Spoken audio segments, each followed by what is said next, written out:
And hopefully you're seeing a title screen. Mhm. Yes, good, because otherwise you'd be seeing my calendar. So welcome everybody to the Wisconsin Lakes 2020 annual membership meeting. We really appreciate all of you taking the time out to spend some time with us and find out about what we've been doing, what we're going to be doing, and everything about Wisconsin Lakes. This session is being recorded, including the chat and the Q&A. As I said, those will, there are files that will come out. So if you don't want it recorded for posterity, don't say or type it. Your mics will all be muted during the presentations, but you can ask questions using the Q&A function, which is at the bottom of the screen. There's also a chat function, and there will be people monitoring both, but probably will be easiest to use the Q&A function during the presentations. Using that, you'll also be able to upvote questions. So if there's something that you really like, you'll be able to, a question that you really would like to have answered, you can put a vote on it and our moderator will attempt to take that into account.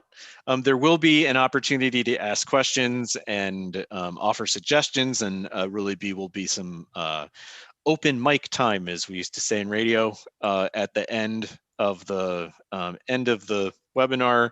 We'll hopefully have a good 30 minutes that we can talk.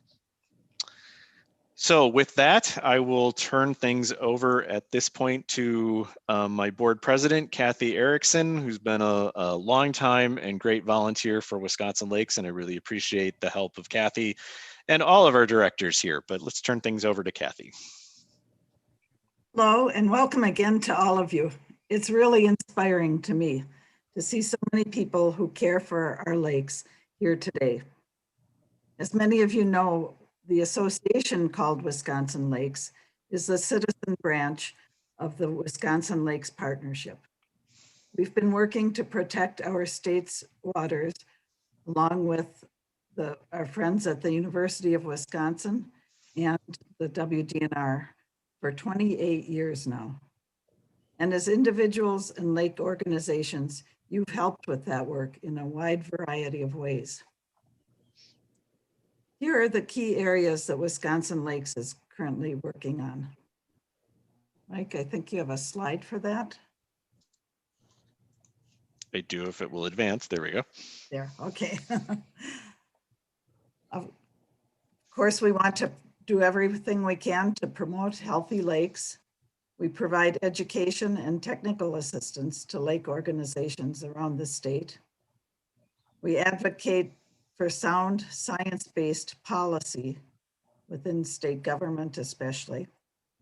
And we work with regional and statewide partners to promote and accomplish our mission. In 2015, the way Wisconsin Lakes does its work was significantly changed by Act 55. That's the same law that took away our county's authority to enforce stricter shoreland zoning laws than the state has. At the same time, Act 55 ended Wisconsin Lakes' contract with the WDNR, taking away that had provided 2/3 of our funding. So at that point, we really had to scramble. Now this year, with the pandemic, we've had another profound change to the way our work is done, as in-person gatherings were abruptly ended, and we quickly had to figure out how we could do our work online. Mike will tell you about the ways we've managed to do that, and I think it's worked really well. One of our internal goals for the organization is to have a board of directors from all parts of the state. Geographic diversity is important if we are to represent the interests of all the different types of lakes in the state, lakes of different sizes with different AIS issues, different water quality, and different types of shoreland development. In the past, it's been challenging for this board of volunteers from around the state to get together for in-person meetings. So while the pandemic has made it harder for us to do some of our work where we want to meet new people face to face, it's made it easier for us in other ways, as we can now do most of our meetings online. Actually, this year, all of our meetings online. New and improved electronic tools have brought this board closer in touch with each other. My husband and I live on Stone Lake, which is between Hayward and Wisconsin, and Hayward and Spooner in Northwest Wisconsin. And so I came to work with Wisconsin Lakes via my commitment to Washburn County Lakes and Rivers. For the years, Washburn County Lakes and Rivers Association benefited greatly from the Lakes Convention, lake leaders, and other educational programs supported by the Wisconsin Lakes Partnership. And then the connection to statewide resources became even more important in the last few years after the first zebra mussels in the region were discovered in Big McKenzie Lake. So that's a little bit about me. I'd like to go to the other board members and let each one tell you briefly about their background and why they came to Wisconsin Lakes. And just for the board's knowledge, we'll go in the order that it's shown on the screen here. So starting with Derek.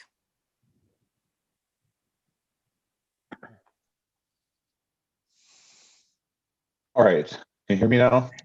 Yes, we can. All right, my name is Derek Kavanaugh. I've been on the board now for, I think, is it 8 years?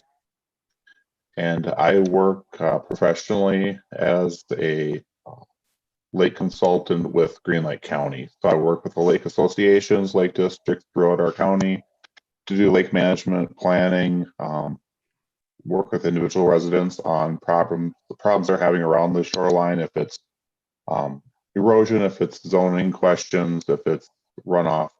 And that's kind of what brought me to Wisconsin Lakes as I started attending the statewide Lakes Partnership meetings that they had in Green Bay at the time and now in Stevens Point, and just got to know more about the organization and decided I want to be part of that. Lake protection is really, it takes part in our backyard, but it really starts at state level because there's a lot of state policies that affect how our lakes are used and how they're regulated. And I want to learn more about that. And I've been here ever since and learning every day. Great. Kathy, before you go on, I think there was a problem starting the recording, so I am going to restart that right now, just so that everybody knows. We are going to be recording, so just hold on a second.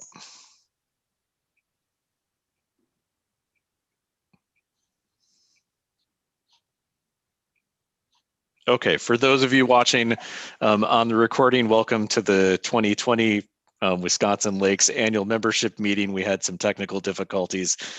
We're introducing our board of directors. So back to you, Kathy. Okay. Next we have Kristen. Hi, my name is Kristen Charlton. I represent the West Central region of Wisconsin. I live on Lake Eau Claire in Eau Claire County. I am a transplant here from Milwaukee. I've always had a lifelong love of lakes and spent a lot of time in northeastern Wisconsin, where my father is from. I've been on the board of directors for Wisconsin Lakes 2 different occasions, once about 15 years ago, and then again now. And I think this time I've been on for about 3 years. I serve as the secretary. And I think it's really important to, especially now with the pressures on lake and just water in general, to be active in lakes around the state of Wisconsin. And I came through or came to know Wisconsin Lakes through my awesome lake association, Lake Eau Claire. The Lake Eau Claire Association, where I served as a board member, and then was invited to be a lake leader, and in turn was invited to see if I would be interested in joining the board. And so that's how I ended up where I am today. And I'm really pleased to be here. And I thank you, everybody, for joining us today. Okay, good. Jim? Jim's muted. There we go. Hello, everyone. My name is Jim Horn. I am representing the South Central region.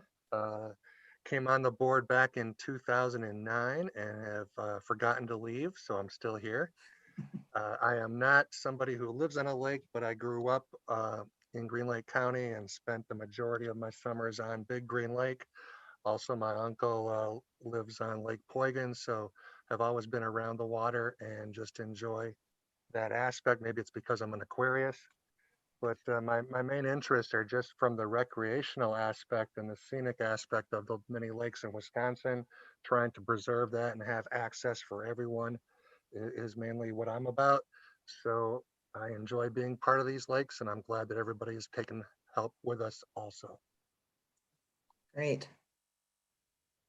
Okay, Dan? Hi, I'm Dan Butkus. First, I want to say hello to a few of the fellow Lake Leaders, Crew 11, that are out in the audience. I'm also monitoring things for Mike as he goes along the presentations, so I get to see everybody. I live in Waunakee, Wisconsin, just north of Madison, but our family has owned property on Squash Lake in Oneida County for 65 years. I had been the president of the Squash Lake Association, was one of the co-lead petitioners to form a lake district on our lake, and I'm now the treasurer for our lake district. And yeah, I came to Wisconsin Lakes basically through Lake Leaders and doing some work with the DNR on healthy lakes. And I'm entering my third year now, and it's been a real pleasure. It's been great working with the different lake organizations throughout the state, fielding their questions and helping out where I can. So that's pretty much me in a nutshell. Okay, great. Nick? Hello, everybody. My name is Nick Holman. I represent the Northeast region. I reside in Stevens Point, Wisconsin, Portage County. But my home lake is in southern Adams County in Goose Lake, where my family has had a cabin like Dan's for over 65 years. I am a graduate of Crew 8 Lake Leaders. So I came to know Wisconsin Lakes through that, along with being past president for the Goose Lake Improvement Association, later a petitioning member for our Lake District. And I was asked to be on the board in 2018 after I was the lucky recipient of the Lake Stewardship Awards. So I take the chance to give back to the community that is given to me and allows me to run a professional business, private consulting in designing shorelines and installing for water quality protection. Okay, thanks, Nick. I don't think that Carolyn Shaw is able to be on today. Is that correct? Yeah, okay. So let's move on to Dave. Hi, I'm Dave Zellinger. I guess I'm the newest member of the board. I've been a board member for what, 2 months now? Although I've been attending the meetings for most of the summer. I live on Shawano Lake in Shawano County. I've lived here since 2012. I've been on the Lake Association board since 2014. I'm also on the board of a Watershed Association of Menominee and Shawano counties. I was a member of Crew 12 for Lake Leaders. And so, I've been involved with the lakes for quite a while. Before I moved here, I was out on the East Coast and I was on a board of the Green Valley's Watershed Association. And I served as secretary and president for the last 2 years I was out there. That association oversees 7 trout streams in Chester County. The biggest one being Valley Stream, which goes through Valley Forge National Park. So it's a very populated area, and it was very daunting to work on that project over the years. But anyways, I look forward to serving on the Wisconsin Lakes Board. I've been going to the annual meetings in Stevens Point every year for 4 years now. I look forward to continuing that. Hopefully you can meet in person again soon. Thank you. Yes. Okay, Mike, I'll turn it back to you and we can get going with the program. All right, thanks, Kathy. So I'm Mike Engelson. I'm the executive director. So I'm one of our 2 paid staff. And I'm joined by David Pausch, who is our membership and development director. Do you want to say hi and a little bit about yourself, Dave? Hi, everybody. I'm Dave Pausch. I've been working for Lakes for just over 7 years. I'm work half-time for Lakes. I manage all the membership mailings you get and processing your checks and entering your information and that sort of thing. Just generally help Mike out. Great, thanks, Dave. And you can see from our sort of informal poll that we took at the beginning as people were coming in, pretty good representation, even representation of members and non-members here. So many of you know that your organization is part of Wisconsin Lakes, which is great. We'll talk a little bit about if your organization is not, how that can happen later on. And a nice 50-50 split between people that have donated as an individual and become a member and those that haven't. So we'll talk about that, but there's lots of more fun substantive stuff before we get to that. So all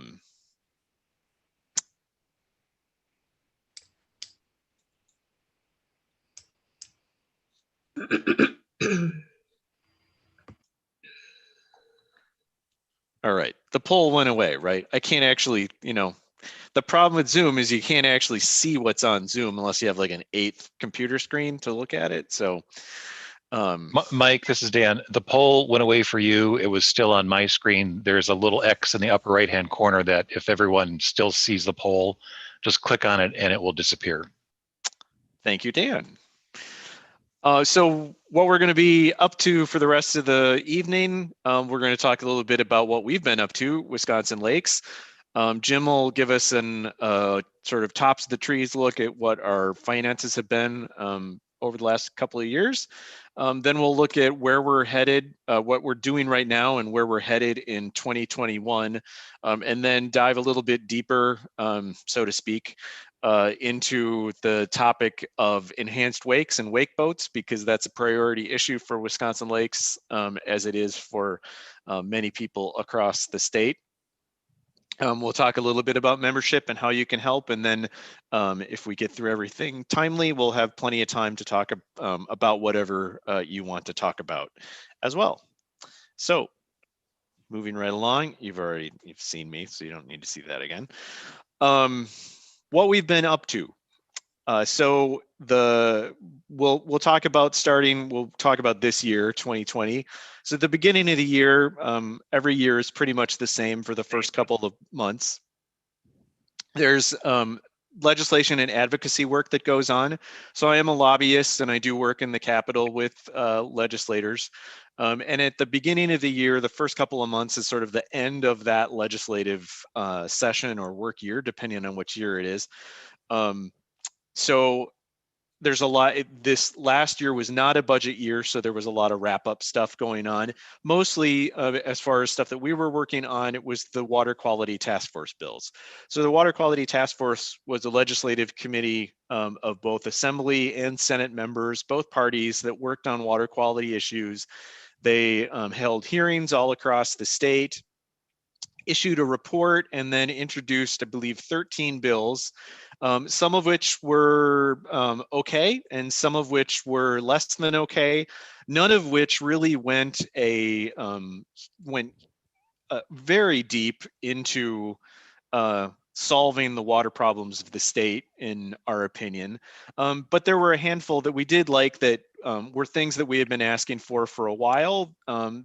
such as funding for county conservation departments at the full statutory level that they were supposed to be funded at, some funding for regenerative agriculture practices that would help reduce phosphorus runoff into our lakes and rivers, as well as other contaminants. And then some bills that dealt with emerging pollutants like PFAS, increasing nitrate levels in groundwater, and some other stuff.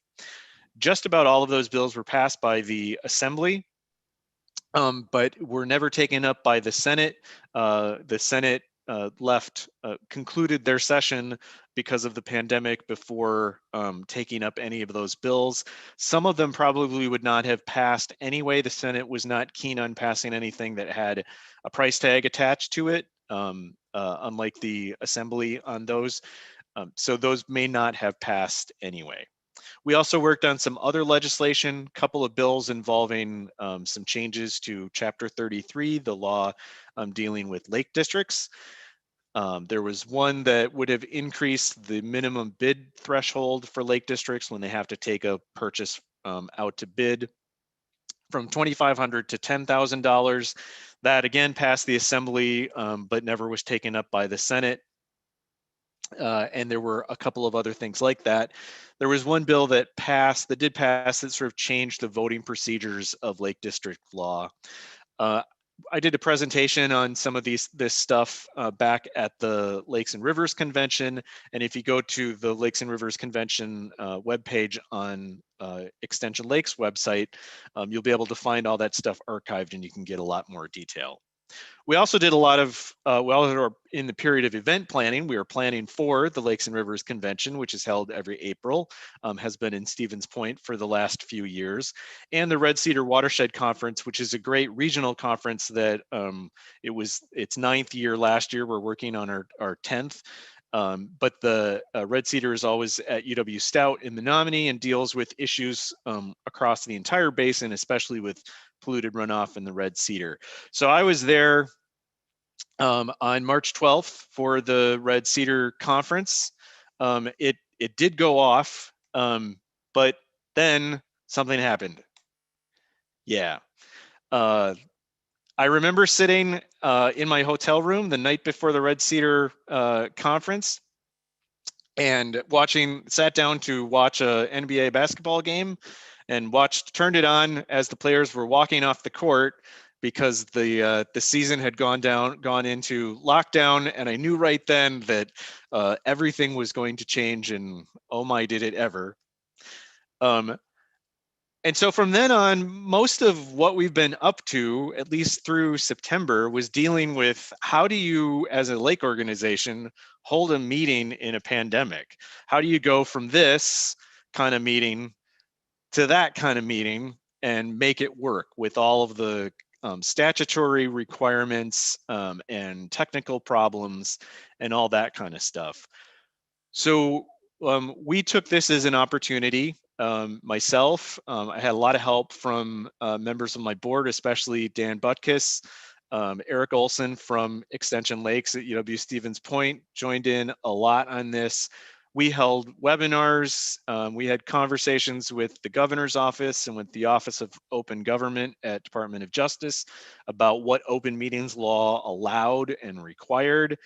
There were many, many questions based on the different sort of patchwork of restrictions that counties had as far as who could meet, how many could meet, where they could meet, all because of these pandemic stuff. And it was an important question, especially again for lake districts, because of the requirements by statute to do things in a certain way, that we really ended up deciding pretty much precluded having anything but an in-person annual meeting in most instances. Other meetings could be held virtually, but there were questions about how to do voting and things like that. So again, on our YouTube channel, we've got some of those recordings that you can go back and watch. Some of it might be historically interesting, but slightly inaccurate as we learned more as the summer went on. I also spent a lot of time doing just one-on-one consultations with people, writing blog posts and things like that on this subject. So that really took up a lot of our time. But we're able to participate in some virtual events.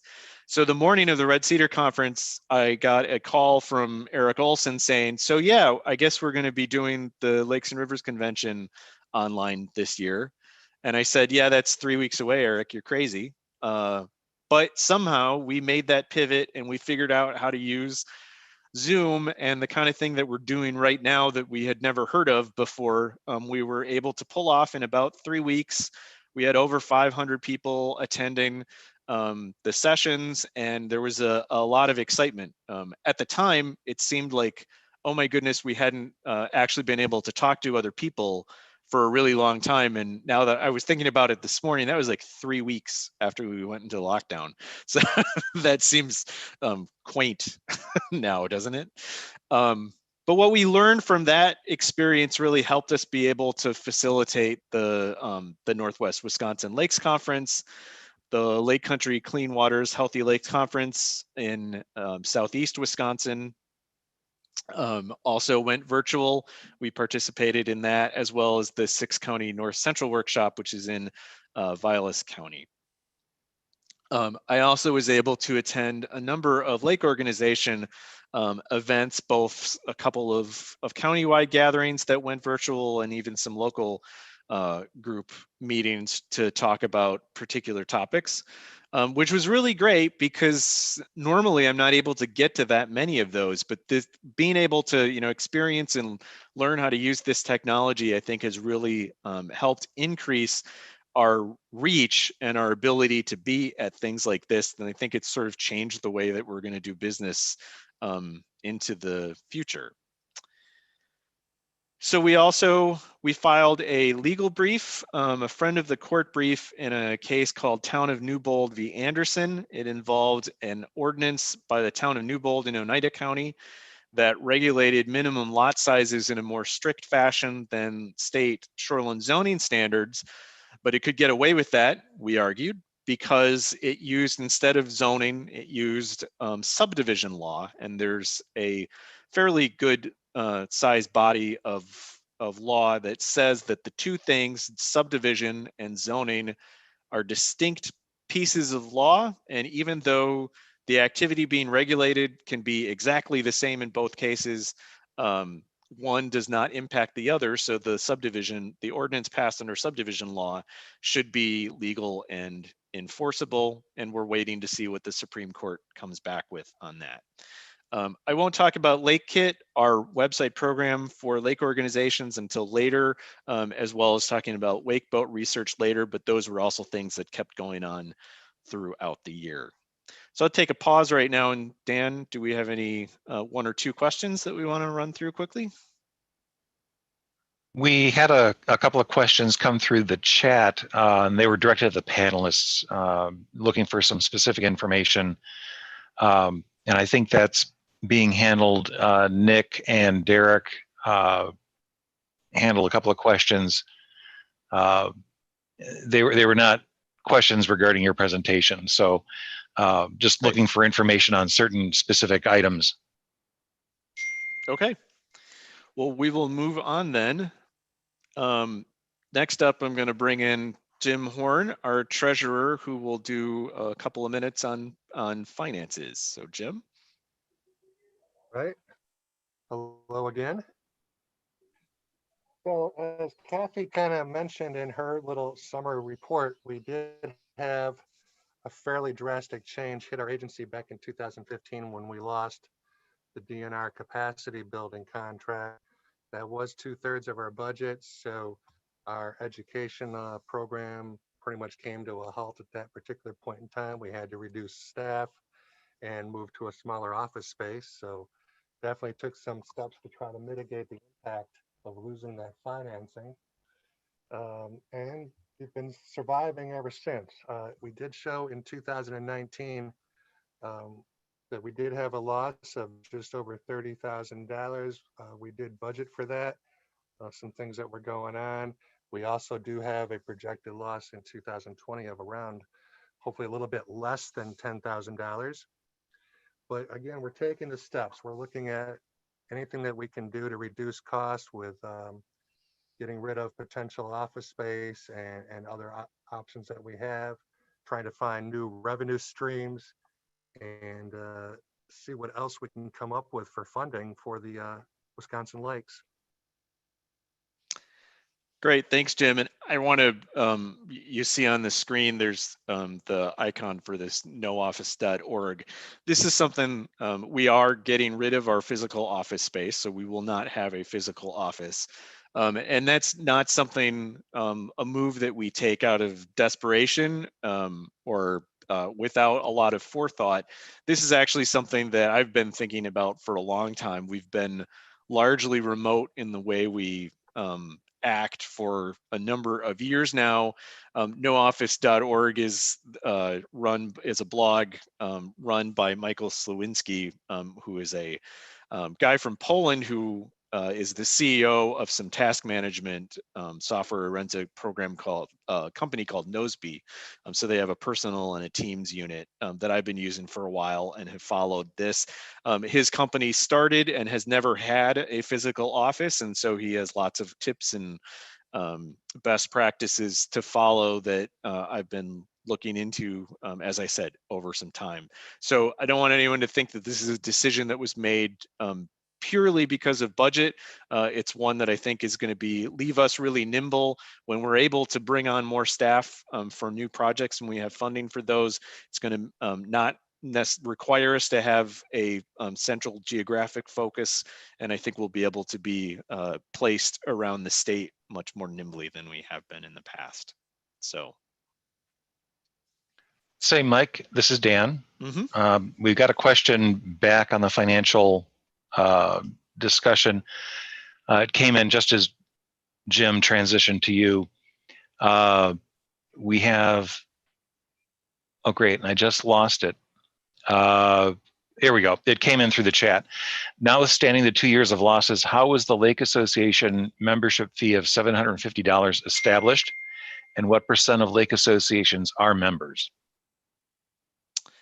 That second part of the question may be more difficult to answer. Yeah, and it's difficult to answer because we don't, as a state, necessarily have a clear understanding of how many lake organizations there are. We think it's probably, if there's someone from Extension Lakes on right now that has that information, I want to say we think it's probably like 600, something like that. But there are many smaller associations that start up, run for a year, do a project or something, and then kind of drop off. And, you know, at our heart, Wisconsin Lakes is a conservation organization as well as an association of associations. And there are some organizations that just don't agree with our take of how lakes should be managed and how things should operate. And so they're not interested in joining us for that reason. We certainly would like to bring on as many as possible. But I would say it's probably not quite half, but we're getting there, and it's about split. We'll get into membership a little bit, and I don't know if Dave knows this off the top of his head or not, but I'd say it's probably split pretty evenly between associations and lake districts as well. And so that was the second question. What was the first question? No, the first question was how did we arrive at the $750 maximum? How did we arrive at the $750 maximum? Yep. If we raised that rate. It had been 330, I think. It's been a number of years since we raised that to that amount. I think that happened like right before we lost the DNR contract through the budget process, because we kind of saw the writing on the wall, and it was 2015, I think, Mike, wasn't it? That sounds about right. Yeah. And it was, in some ways, it was an extrapolation, I guess you would call it, of going from the 330. I think, Dave, do you remember? I think it was $100 or $1.50 per organization member. It had been 50. Gosh, it was $50 for small organizations, and I think at the time we had that number at something like 33 or 34 members, and then $1.50 between that and 300 people. Something like that, yeah. And then it was 330, anything above that. I think it was. And this is Dan again. Wasn't that also around the same time that the DNR allowed lake associations to raise their individual membership fees from $25 to $50, I think? Yeah, it would have been. So, the dues, there was a recognition that the dues had stayed stagnant at a lower level for quite a long time, and it was time to revise things upwards. So we went along with that. And it sort of went up in concert with what it had been in the past. Whether or not there is a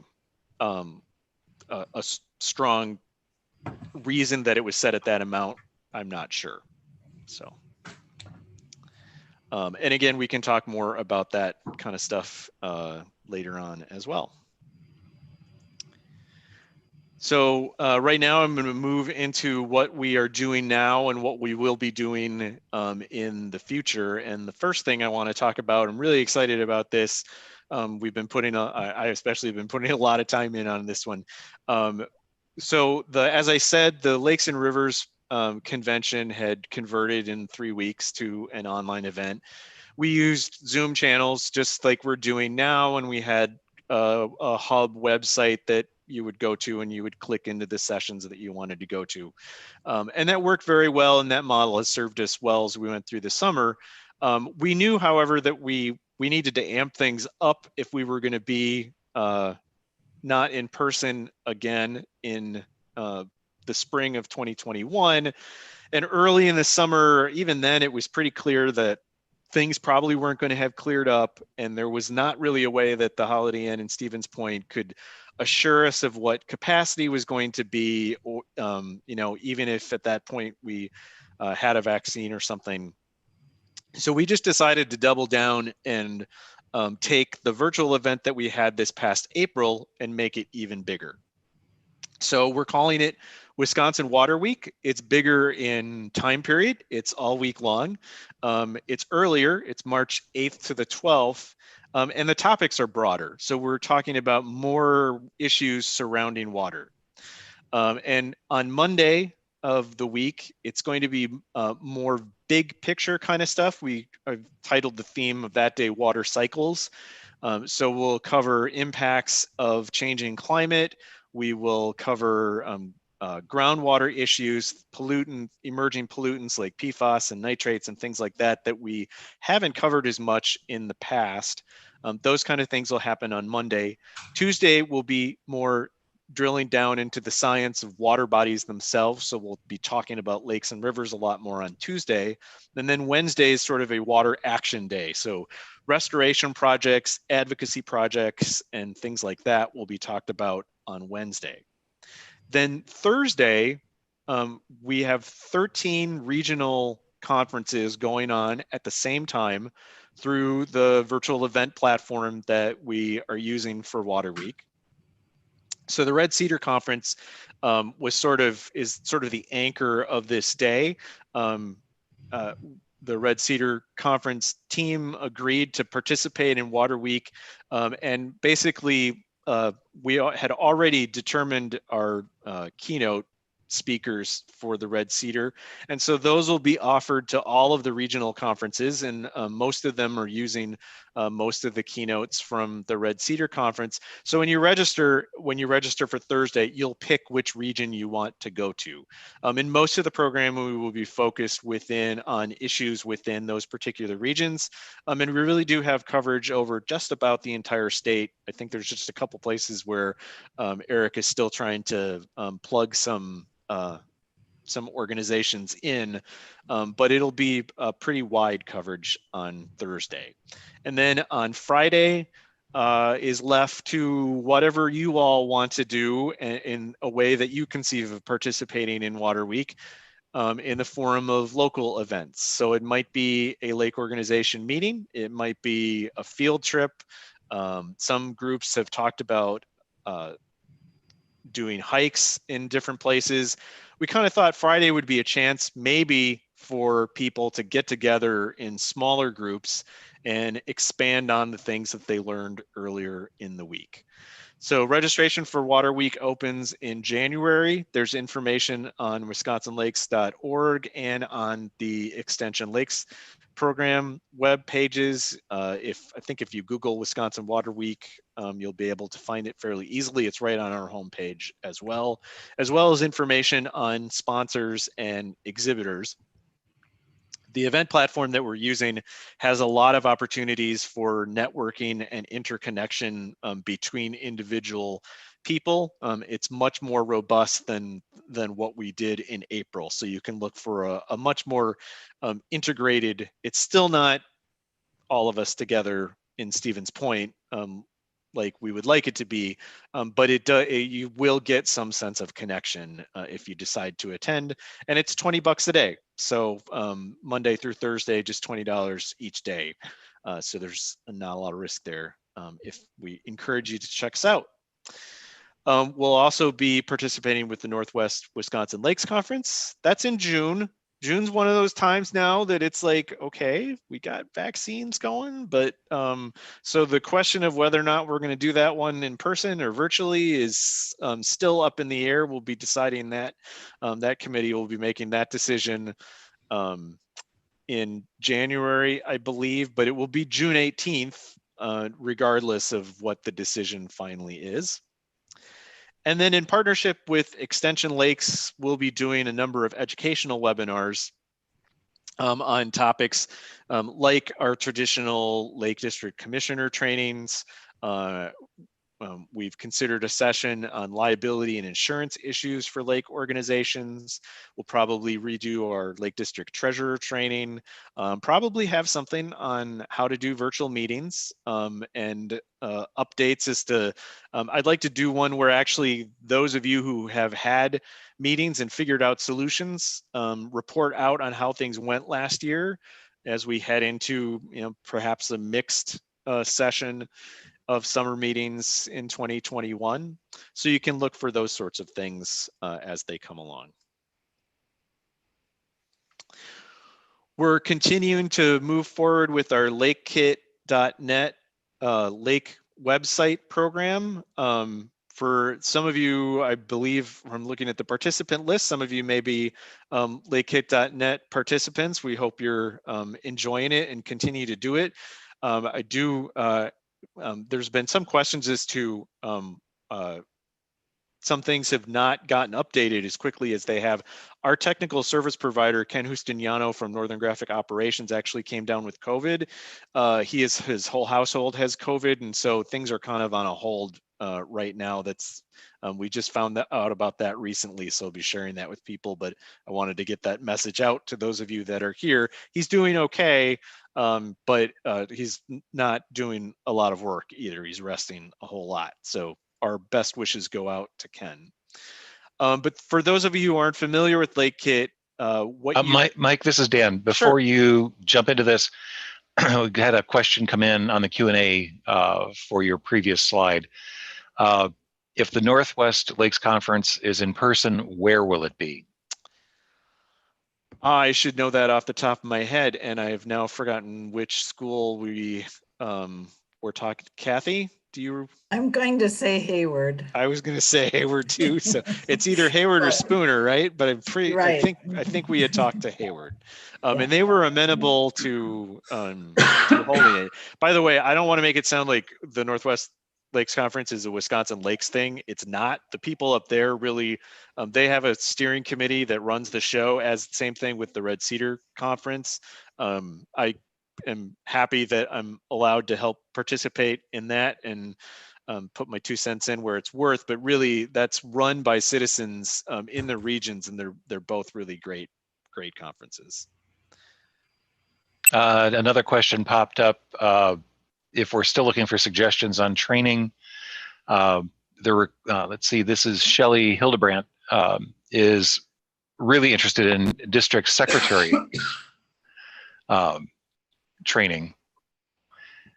She also loves the idea. I might have to mute Dan right now, right? Because you probably are just chomping at the bit to go off on. No, no, this is district secretary, not district treasurer. Not district treasurer. All right. So, so that's inside joke, people. Yeah, that's a great idea. I think that is something that we probably can get a session going on. All of those sorts of administrative pieces for districts are things that we talk about at various points in the year. So if you have other questions about how Lake Kit works, we can talk about that more later, but in interest of time, we're running a little bit behind and I want to leave plenty of room for discussion. I'll move on. Another program of Wisconsin Lakes is called Lakes in Action. These are advocacy trainings where we train both individuals and lake organizations to be advocates for whatever issue it is that they're looking to advocate on at whatever level, be it local, regional, county, state, what have you. The idea being that the lakes community is a really kind of untouched has an untouched potential, I think, to be advocates in shaping water policy in the state. And so we've been doing this for a few years, but we're ready to, especially again, with this virtual technology that we discovered in 2020, one of the silver linings of the pandemic, is that we're really amping up what we're able to do for trainings. So we do a 3-hour basic introductory workshop. I've done that at least once or twice a year for the last few years. We're going to commit to doing those quarterly. Initially, those will be virtual, but hopefully by the end of the year, we'll be able to have a couple in person, at least in part. But we're also going to host a monthly webinar series on different subjects. So it might be what the legislative process looks like and where we are in the timeline, or in-depth look at the budget, or how to talk to lawmakers, all those sorts of things. So you can look for more information on that coming out in the next couple of weeks through our emails and on wisconsinlakes.org. And if you get really good at it, I put that picture of me up there smiling, looking somewhat surprised. I think I'm surprised that I'm actually on Wisconsin Eye, the state public access channel. So if you become a really good advocate, you get to be on TV. That's my point that I'm trying to drive home there. Totally buried that joke. Moving on. We'll be going into January, so it is once again legislative time, and I wanted to quickly run through before we get into the enhanced wake stuff, some of the priorities we're looking at for the state budget. 2021-22 is going to be one of those rough budgets, the types that we haven't seen for a few years. There's a big structural deficit because of the recession caused by the pandemic heading into the year, and it's going to be we're looking at cuts more likely than increases in funding. But that said, we are going to be arguing for the kind of things that we were arguing for at the beginning of this year, funding for county conservation departments and for regenerative agriculture. We also have made a priority as an organization to make sure that the Knowles Nelson Stewardship Program, which is a land acquisition program, gets reauthorized and funded at a decent rate, because a lot of those lands help protect lakes. A lot of the lands that get put into conservancy or are purchased to be kept pristine are around undeveloped or lightly developed lakes and are in areas that really will help with water quality. And so we've made that a point of emphasis for the organization. And we, of course, are going to be arguing for funding for DNR staff, continuing to, there are many parts of the agency that are understaffed. We want funding for all of them. One that we haven't talked about much recently is funding for enough wardens, especially wardens for water patrol, which, as we get into the enhanced wake discussion, you'll see is important. So really quickly before I go on into this next part, any questions, Dan?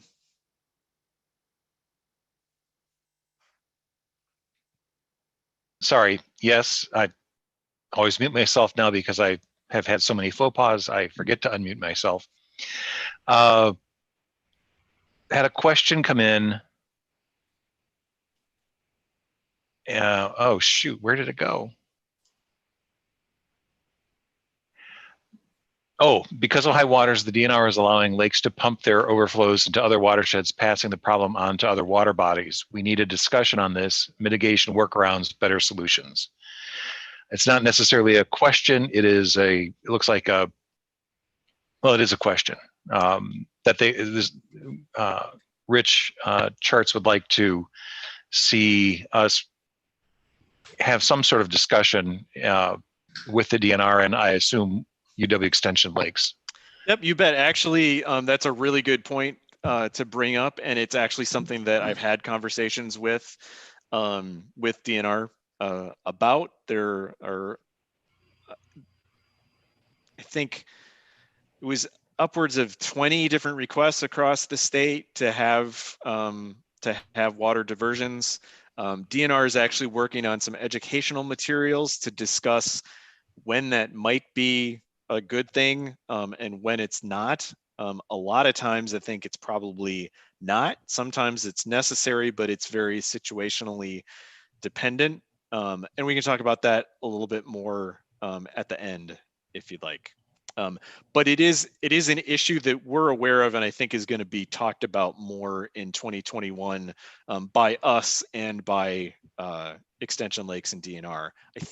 I think we have a session on high water levels as part of Water Week. I'm pretty sure that's true. But right now I'm going to move on to our next topic, enhanced wakes. And just because animations make things flow more nicely, let's take our little boat ride over to the next slide. So enhanced wakes, when I talk about that, I really am talking about the problems that most people describe as caused by wake boats. But I like to talk about it as enhanced wakes. Number one, because it's hard in Wisconsin to really talk about restrictions on particular types of watercraft. It's much easier to talk about restrictions on what watercraft do. And so it's the enhanced wake that's created by the wake boat. It doesn't have to create an enhanced wake if it's not operated in that way. So it's the enhanced wake that is the problem. And also because of a lot of aftermarket equipment that can be added on, there are other kind of watercraft, including pontoon boats now that can create larger wakes. So the problem really that we need to be looking at, I think, is just enhanced wakes in general. And I've first heard about this a number of years ago, and the problem has increased in frequency. I probably get 1 or 2 contacts a week from different groups and different lakes dealing with this issue. And it's something that is of importance all across the nation. I have regular conversations with colleagues from other statewide lake organizations that are dealing with the same sort of thing. So really quickly, a very basic explanation of what actually is going on here that creates these enhanced wake. You have these boats that put most of their weight into the stern, drives the stern down. Some of them have equipment on them that also create an enhanced wake, and it creates a larger wave. So the wave is larger, travels farther, has more power, and the wave drives down deeper into the water as well. And these boats don't really travel very fast. So this isn't a speed issue. It's a wake development size issue, right? What sort of problems do they cause? We hear all the time, shoreline erosion, property damage, and habitat loss. So, whether it's riprap or sometimes if it's a natural restored shoreline, the waves, that shore is not used to seeing this kind of wave action. There's naturally going to be some sort of impact that can cause property damage, and it can cause habitat loss both on the shore and off the shore in the nearshore waters. Because those wakes drive energy down in shallow areas, they can also cause a disturbance of the lake bottom that releases a lot of suspended sediments. So if you have a lake that already has a phosphorus problem, where maybe some of that phosphorus has been parked in the lake bottom, depending on the depth of the lake and where the boats are running, that could stir up a lot more stuff and, you know, contribute to algae blooms and other water quality problems. These boats have big ballast tanks that don't always drain completely properly. So there's a possible transfer of aquatic invasive species like zebra mussels and other species as they move from lake to lake. And then these waves are big, they travel farther. They're a size of a wave that's not often seen on some smaller lakes. So users aren't used to looking for them, and they can cause safety issues because of that. There's lots of anecdotal evidence of people getting knocked off of boats, being knocked over on pontoon boats, kayakers and stand-up paddleboarders getting knocked over. There's a famous example in the state of Oregon of a university crew team rowing and getting hit by a wave and having their boat break in half as they were in the middle of practice. So we know there are all sorts of anecdotal problems. What do we do about it? Well, first of all, I think we need to work with the industry some and the boaters to help educate them as to what the issue is. The industry is taking some steps towards that. They've got this program called Wake Responsibly. But we can do a lot more. The Wake Responsibly program, by the way, through the Water Sports Industry Association, does provide signage, and you can get postcards and pamphlets, and I think they pay for most of the cost of them as an association or as a local government that you can use at your landings and to hand out. I mean, it's a pretty decent program. It does tell people to act responsibly, basically, in the way they're using their boats. But even that, we don't necessarily all agree on what is responsible use of the boats. And to really be able to argue that point, we need scientific data. So there's no concluded studies really out there specifically on the impact of wake boats in these enhanced waves. We do have one going on right now at St. Anthony Falls Laboratory, University of Minnesota in the Twin Cities. There's a great program that's being run by a lake organization here in Wisconsin on North Lake in southeast Wisconsin using drone technology, both above and below the water, to take some readings and measurements. They'll be presenting at Water Week on some of their findings and where they are in their two-phase study. And there are some studies going on elsewhere around the country as well. So the information's almost there, but not quite.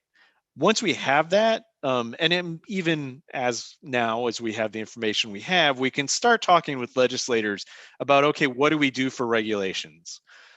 There are a couple places in the state that have ordinances right now. The town of Mequon has one on a stretch of the Milwaukee River. Long Lake in Manitowoc County has an enhanced wake ordinance as well.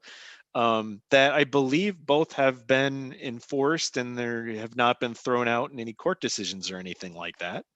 Other places around the state have tried to pass them and have not been successful. They certainly are met with opposition by the boating community and the wake boat manufacturers. But all of those local instances are helpful to us as a statewide organization, because then we can go to state legislators and say, hey, we've got problems. I'm hearing about the problems anecdotally. Here's the science. And here are how local units of government have tried to solve the problem. It's not working. We need to look at some sort of statewide package. And that's kind of about the phase that we're moving into now here in 2021. The problem with regulation is once you get a regulation in place, how do you enforce it? And we've been told by law enforcement that these sorts of things are hard to enforce. They're not always on the water to see. When you have some areas have tried to do things like extend the distance from shore that is slow no wake. So you can't do an enhanced wake 400, 500, 700 feet out from shore. The farther away you are, the harder that distance is to judge, the less likely it's able to stand up to a court challenge. If the person challenges it, the less likely the law enforcement officer is going to do anything with it. So those are all things that need to be worked through. But when I give these talks, I always like to bring up the point that there are lots of things that we do as a society where we have regulations that are as much educational as they are actually designed to be punitive. And speed limits are a great example of this. We have, if you're driving down a country road and the speed limit sign says 25 miles per hour, you're going to wonder why, and you might not really pay attention to it. But if you see a school up in the distance and the speed limit goes down to 45, and you know that you might get a ticket if you go too fast in that area, you're probably going to slow down, or more of us are going to slow down than it would be if there was no speed limit at all. I think we can use some regulation in the same sort of way as an educational tool. Some of us have been talking about this on the board. The idea of even having law enforcement come out for a weekend, it can even be something that's sort of like, when they have drunk driving traps or speed traps that are advertised in advance, that sort of serve notice of, hey, there is this law, and sometimes we are going to look at it. Sometimes you're going to potentially get a ticket, so you need to be aware of that. So I think there are some benefits to having regulations, even if they're not uniformly or all the time enforced.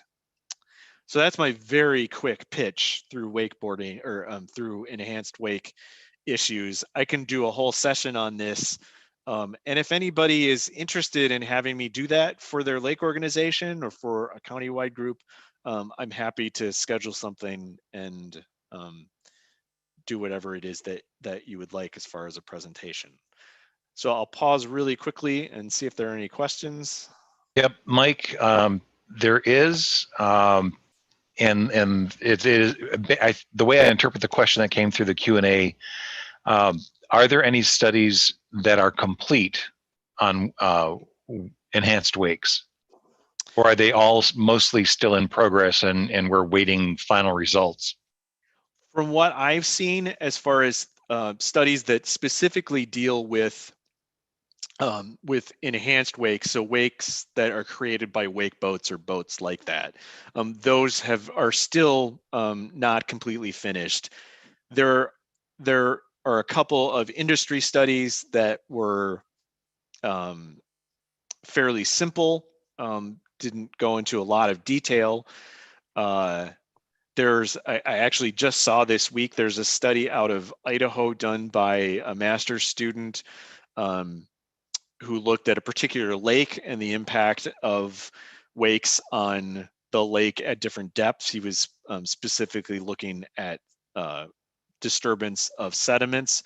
So that one's out there. It's a little specific to that one particular lake, which is honestly kind of what you end up finding, is that the different conditions, because these things are, the wakes are so much bigger and so much more powerful, it's very dependent on the lake as to how those waves impact the different parts of the lake. I think maybe we should just move on to the next session, and we can come back to that in the open discussion at the end. I'm sure there's probably some other stuff that people want to talk about, but I want to make sure that we get through everything. Yep, and there is, but okay, I think these might require a longer discussion, so we'll wait and get through the rest of this and bring this up near the end, but it is concerning wake boats. All right. So we just have a couple of minutes of presentation left. I'm going to turn things over for a moment to Dave Pausch, who's going to talk about our membership and development program and our memberships. Thanks, Mike. There's another slide, right? So everybody doesn't have to look at my squinty face. So yeah, I'm just going to talk quickly in case anybody's, unsure of what our membership structure is like and what our current membership structure is like. We have two types of membership structures. One is organizational and one is individual. We've touched briefly about organizations in the early discussion. We have currently about 261 organizational members. In general, it's $2.50 per Lake Org member to become a member of Wisconsin Lakes. We have a minimum of 100. If your lake organization is under 40 people, you just pay a flat fee. And then over 300, it's $750.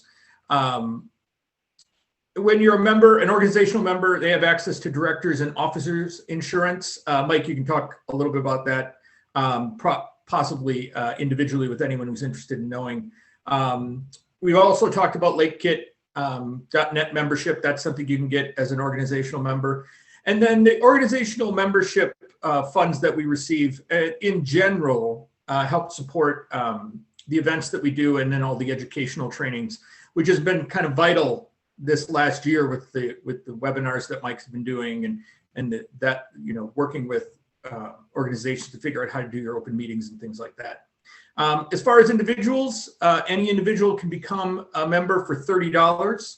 Individual memberships support the advocacy and lobbying work that we do.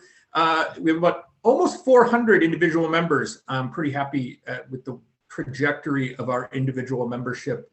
That keeps going up.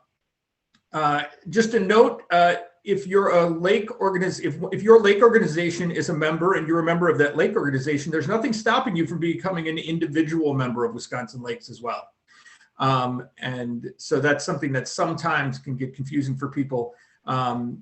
Just because your organization's a member doesn't preclude you from also being a member. That's just the general thumbnail. I think speaking to kind of how the pandemic may or may not have affected our fundraising for this year, to be perfectly honest, the numbers look pretty solid. They look like they're tracking along where we would hope. One thing I'd like to say about that, one effect the pandemic has had on the membership work here, you may have noticed you may not have received a thank you letter from us in a physical form. Because of the pandemic, we moved to an all electronic version of acknowledgements for any of your membership payments or your donations. We are planning to send a hard copy in January of a kind of an annual gift receipt that'll show if you made multiple gifts, it'll all be added up. You'll get that. So you'll have that for your tax returns. It's up in the air right now whether we return to a hard copy individual letter format when we get back to normal a little bit, or whether we'll stay with the electronic. But just so you know, one thing I want to point out, I just learned this. By the way, I don't know if anybody's aware that a couple days ago, Google had a very big worldwide problem. I had just sent out earlier today a batch of thank you, electronic thank yous. Several got bounced back that were, I know to be good email addresses. Apparently Google is having an issue. If you have Gmail, you may want to check that you're not getting things bounced. And I will be going back and checking in our database to make sure you're not getting listed as having an inactive email address if it's a Gmail account. I was surprised by that happening, and apparently that is a result of Google's issues a couple days ago. So if you feel like you're not getting emails from us, contact us directly and we'll make sure that your email is still active.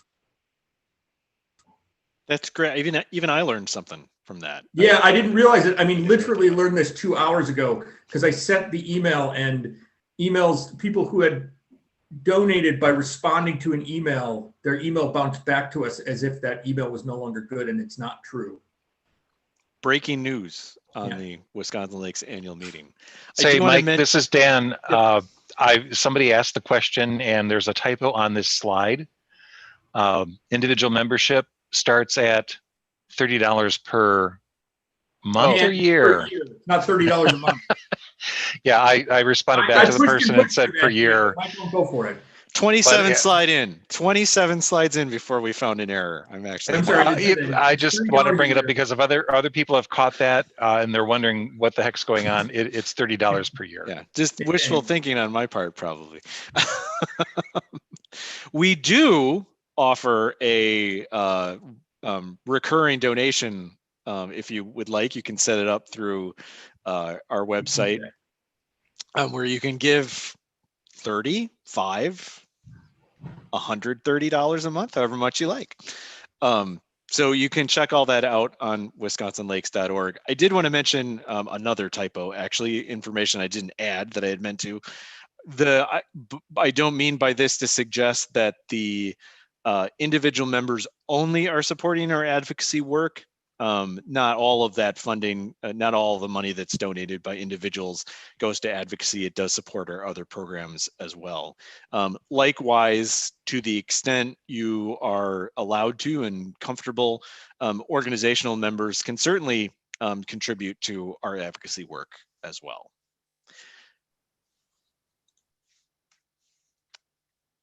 So how can you help us out with this? Well, first of all, of course, please do the work that you're currently doing. Volunteer with your local lake organization, work with your countywide lake and rivers associations to do the work that needs to be done on the ground, protecting your local resources, your watershed, your basins, and all of that. That's really important. But from our perspective, to help us stay healthy, is your lake organization a member? And if not, if it's something that you're interested in, we certainly would love to bring you into the fold. You can talk to your group and see. I'm happy to provide whatever information. You can also talk to your regional directors. They're happy to talk to you about what membership in Wisconsin Lakes means and what it can do for your group and all the reasons that we've talked about already this afternoon, why it's important. Same thing as Dave said, are you a member? If you're, even if your organization is, we certainly welcome individual members into the fold as well. A great way to do that is to participate in our 2020 holiday campaign. Excuse me, we are a 501c3, so all of our donations are tax deductible. You can donate online at wisconsinlakes.org, or you can send a check into the address on the screen, and that'll be post the up links later in the chat too. Great, Dave put some links in the chat. So that's our ask for the only time that we'll ask for a donation. This is not public television. So now I think we can move into our open discussion, and Dan and I will be co-moderating this. So theoretically, I should be able to, if you use the wave hand or raise hand function in the participant box, you should be able to raise your hand, and I think I can unmute you. And Mike, before you move into that, I've got a couple of things that came in. So we can kind of maybe start with that and then move on from there. Kevin Shriver asked, and I'm paraphrasing Kevin, so I'm sorry. What can lake organizations do basically now relative to wake boats? How can they address the situation while obviously the world waits for data and some kind of action by the state level? Sure. So and Kevin's question had to do with protect the shoreline specifically. With protecting shoreline. Okay. Yep. So a couple of things that you can do as a lake organization, especially if you're a district. It's harder to do this as an association because you don't have statutory power to do it necessarily, but you can advocate with your the town or the city on the lake to pass some sort of boating ordinance. It won't be wake boat specific, but you can do things like set the times of day that certain activities can happen. You can regulate activity or limit certain activities to particular days or something like that. So at least you're constraining the time that the wake boats are out on the water. And I think there are some lakes in Wisconsin that have already done that, especially in relation to that high water problem where you have high water sort of enhancing the problem that the enhanced wake is causing as far as shoreline damage, because waters are already high. There are, you could have an emergency slow no wake rule put into effect. Some lakes have looked at that. Some of that's probably cutting a broader swath than you want to because it affects other boaters as well. You can also go the education route, and I think it's a good idea to try to, find the boating groups in the area and talk to them to the extent you can. Some are not amenable to being talked to. I've heard that from people, and some some have been very receptive. So those are both avenues to go. Kathy, it looked like you were trying to say something. I was just going to add that the DNR has a really good manual on its website. I think if you search their website for local boating ordinances, it is good examples and tells what you can and can't do. And also they have they have wardens who specialize in that area, and I think they're called water safety or boating safety wardens. So you can look in the staff directory for that.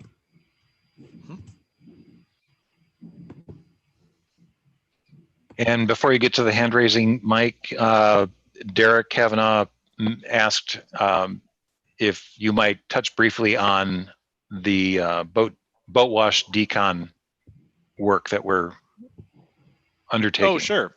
So this was a project that we had attempted to get started for this year, but because of the pandemic, it got put off, and DNR has allowed us to hold off on that. We're going to be working on gauging the attitude of both boaters and organizations that are implementing aquatic invasive species decontamination units of some kind, to help figure out sort of the social science behind what would be an effective strategy. So how are boaters going to react to a bleach bucket versus a 3D station versus a fixed hot wash station? Are they more likely to go to a centralized location or an at landing unit? All those sorts of things, because you can spend lots of money to get a really great system that if it's not used well, then it's just not going to be particularly effective. So we want to get the state had wanted some data on that, and we said, well, maybe that's something that we can help do so that when the questions are asked, it's not necessarily coming from DNR. We can be hopefully perceived as slightly more objective. Not that DNR wouldn't be objective about it, but I think there might be some hesitancy to answer questions in a certain way if they were coming from DNR. So thanks for bringing that up, Derek. I can't believe I didn't put that on a slide. And one final Q&A before we get to the hand raising. Paul Barnes is asking anything for addressing farm runoff to reduce harmful algae blooms in lakes. If there was something and missed it, he apologizes. I don't think there was anything that we had. So I think I kind of glanced on it a little bit. It is an area that we definitely do work on, especially with our partners in the Red Cedar watershed. So that's one of the main focuses of what they've done.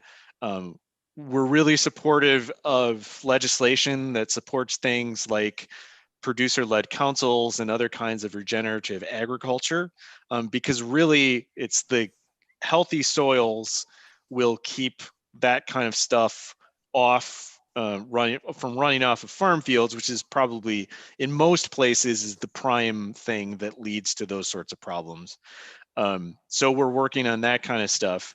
In addition to that, there's been a lot of work done at the state level, especially through Extension Lakes and DNR in the Healthy Lakes program to help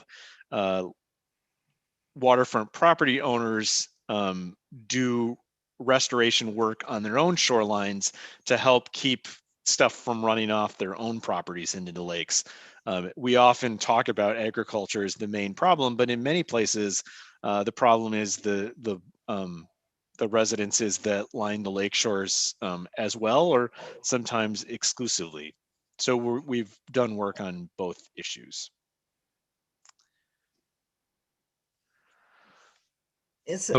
Okay, that wraps up everything in the Q&A and the chat so far, I think. So if you want to open that up to the hand raising. Someone interested in ag runoff might be interested in the Red Cedar Conference, since it will be online. Yeah, so that Thursday of Wisconsin Water Week, that's most of the talks at the Red Cedar Watershed Conference will be about that. The first keynote is an author named Judith Schwartz. She's a journalist that has written extensively on the kinds of things I was talking about, soil health and the how healthy soil holds water, keeps things from running off, but also helps with climate change impact because it's all about sequestering that carbon in the soil. So she's going to be a speaker. We also have Adam Reimer from Fish and Wildlife Service, who will be talking about how to get past the early adopter stage. You get a lot of farmers that might go with, say, a sustainable agriculture practice like cover crops or something like that. How do we get that widely adopted? And one thing So the I'll red add, cedar would be a great option. What was that, Derek? yeah, that's a great option. I was going to say too, you might have mentioned this because I was reading some of the questions, but one of the legislative things that you had mentioned was the increased funding for county land conservation, which is where I've worked for the past 20 years. And that gets right to the heart of this question, I think, about the runoff from farms, is because that's what those conservation departments do pretty much full time, is work on landscape. So teaming up with your lake organization with land conservation in your county is a really good route to go. Absolutely. In some counties too, I think that will help with aquatic invasive species funding.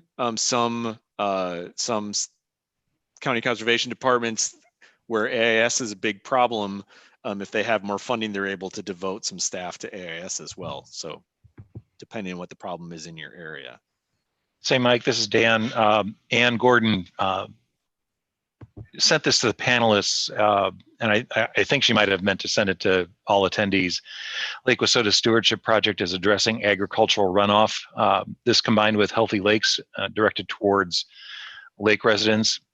They have info on their website, lwipa.net.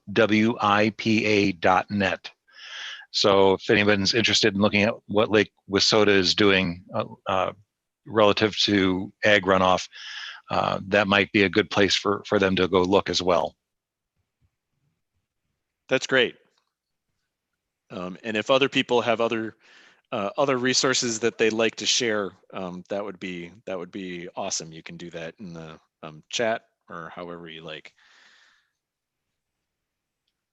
So we have a couple people with hands raised, and I see something in the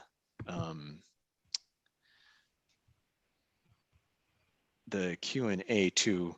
Let me, Rich, I will get to you. You are up next, but let me get to Deborah's question in the Q&A, because that I can answer pretty quickly. She asked, when in-person meetings can be held again, will there also be virtual presentations for those who can't attend in person? And I think the answer, I'm not sure if you're referring to just our meetings or meetings, the Lakes Convention and things like that. I am hopeful that the answer to that is yes. We've actually talked with the Holiday Inn in Stevens Point about the need to have some equipment for the rooms that will allow us to do that fairly easily, because it's just the way things are now. We used to have our board of directors meetings all in person, and we're pretty zealous about that. We will still get together once a year, at least, I think, because there are a lot of advantages to being in person, but we've realized how much we can get done without having to travel in this sort of a format. And I think we'll continue to use these kind of tools in the future, and most meetings will be hybrid and of some nature. And if that didn't answer exactly the kinds of meetings you were talking about, Deborah, let me know. All right, Rich Charts, you should be able to speak now. I think you have to unmute yourself, maybe. Now? There you go. All right. Apparently what seems to be happening, due to excessive political pressure, many lakes that are being flooded because of the conditions of the last couple of years, the DNR is allowing some lakes to overflow their water into other water bodies and into wetlands without filtration, so that it's just cascading onto other water bodies, creating new places of erosion and flooding and pollution overflow. And we need, now in all cases that I'm aware of, it's stalled because there's been a big hue and cry about just flushing the water down like that. But that needs to be addressed, and what regulations should be around that? Yeah, I've like I said before, I've had some conversations with people at DNR over this issue because I've heard it from a number of places in the state. And part of the problem is that there are, we need to look at what type of permit is being used to allow for this. There's a general permit out there that I think is really being maybe misused because it doesn't, these kind of activities technically fit that general permit. And so for those of you who don't know, a general permit is a state issued permit where you can basically do an activity as long as you meet the conditions of the general permit without getting it individually approved. And so it's a streamlining process is the idea. And so they're aware of that, and that's something that we need to be looking at to kind of close that loophole that will help with some of this. I do think from what I've heard from DNR, they are aware of, thinking about where the water is going, what the receiving vessel is of the water, because certainly that's a big question. I've also had conversations with Wisconsin Wetlands Association about this and working together to make sure, that the water's not just pumped out into a pristine wetland or something like that.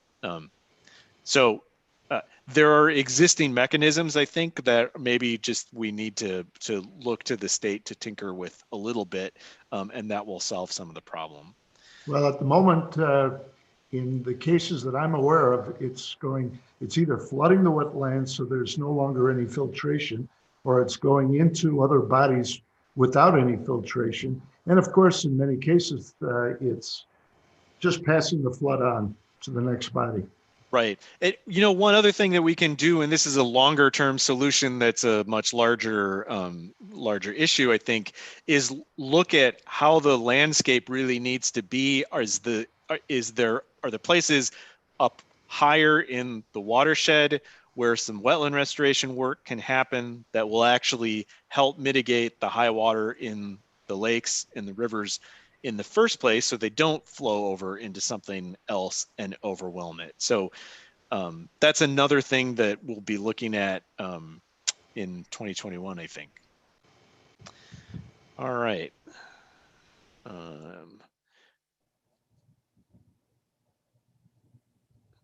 Also have a question, a hand raised from Ann Gordon. Ann, you should be able to unmute yourself. All right, am I unmuted? You are, go ahead. I just wanted to add, I had mentioned the Lake Wissota Stewardship Project, but we do work directly with Chippewa County Land Conservation on that project and had raised $250,000 to fund a consultant for 5 years on this project.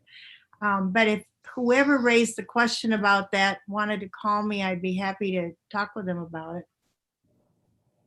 Okay, great. And my contact information is on our website. Okay, super.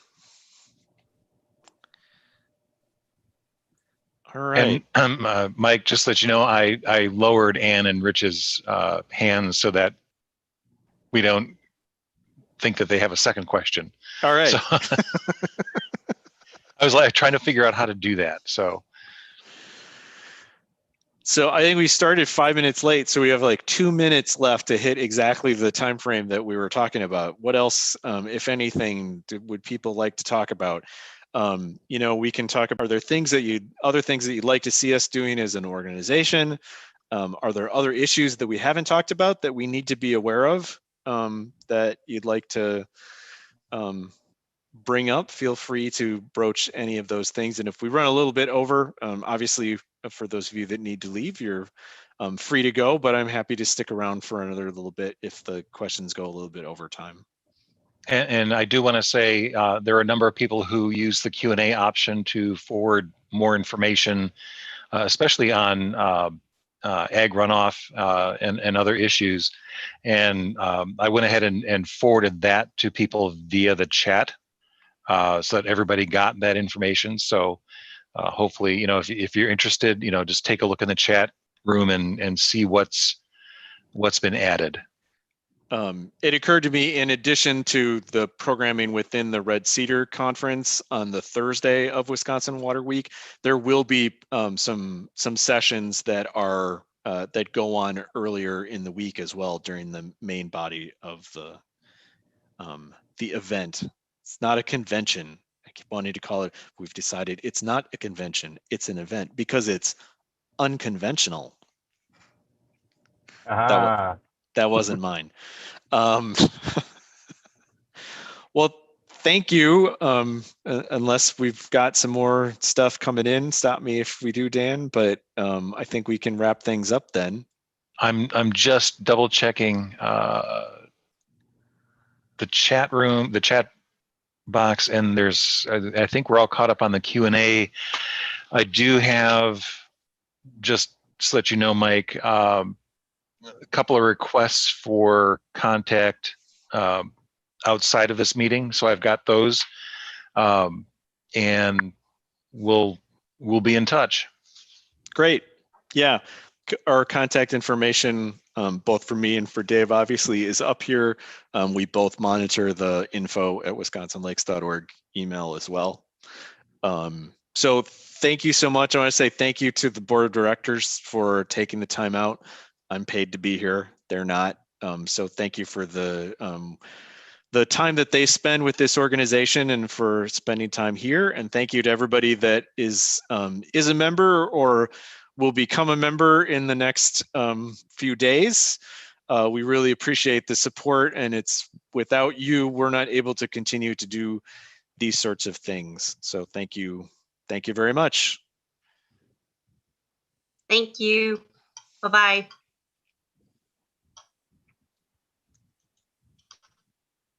All right, I have ended the recording, so people can say whatever they want now.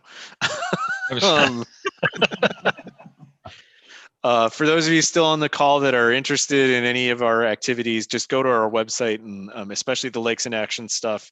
I'll have something up about that very soon, probably before Christmas. So thank you, everyone. I just wanted to add really quickly too, if any of your associations or districts would like us to do a specific presentation, maybe you covered this, Mike, please reach out to us, because we do have a lot of resources. And as far as, speaking about specific issues, and that's why we're from different parts of the state. So please call on us because we're right in your backyard.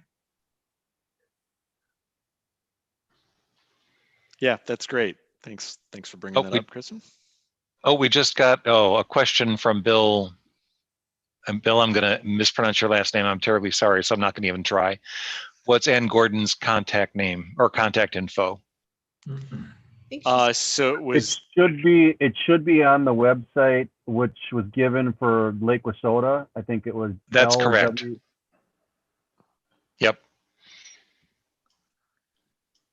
And then we have, can we get a copy of this meeting to share? Absolutely. That's available. Our YouTube channel should have a recording of this, correct? Yeah, I will have something up on, if I don't get it up tonight, it'll be up tomorrow. I'll also put a copy of the slides on the website. And I think I am able to send that out as a mass email to everyone afterward. So I'll try to do that, send out a copy of the slides. And Dick Barrickman, thank you, lwipa.net for Lake Wissota. Perfect.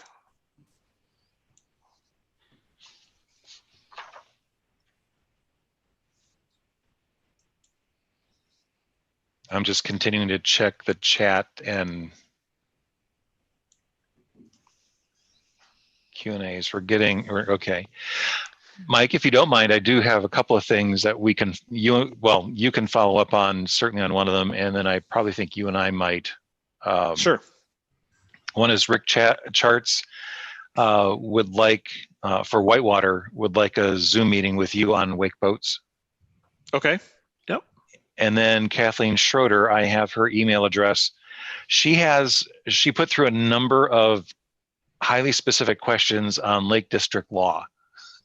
So, and Take that one. and so I did not answer them in the chat room. I said, what we'll do is we'll contact her offline, and she can ask as many questions, but these look like familiar questions. So she would be really appreciative. It looks like she's relatively new to the Lake District thing as a commissioner. So there are a lot of things that she's not familiar with or where to find. Great. All right, I am going to turn off